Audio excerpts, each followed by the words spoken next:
Welcome to this video that provides an introduction to the characteristics of human environmental exposure data. So let's begin with the skewed right.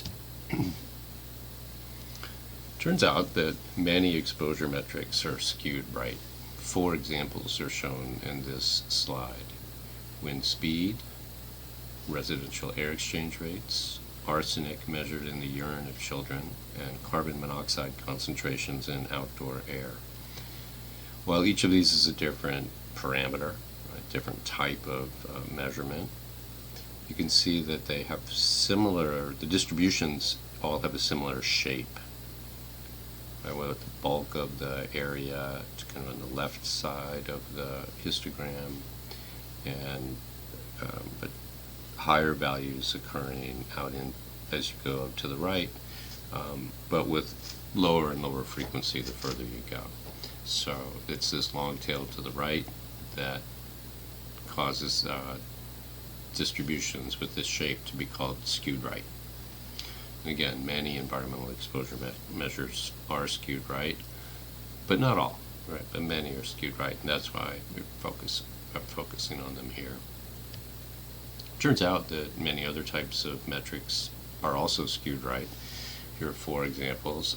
Annual household income in the United States, it looks skewed right. Minutes of daily travel time, also skewed right. Infant mortality rates across countries, skewed right. And the area, the land area of the 50 U.S. states, also skewed right. So many parameters have this type of distribution. It's important to plot the distribution of data that you're trying to analyze.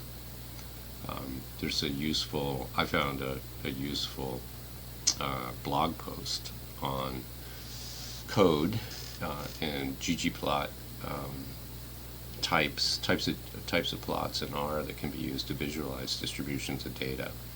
There's a screenshot from the top of that, or the beginning of that blog post. You can click here to visit the blog post and read the whole thing. It's not very long, but it's really a nice collection of chart types that illustrate the distribution of a random variable.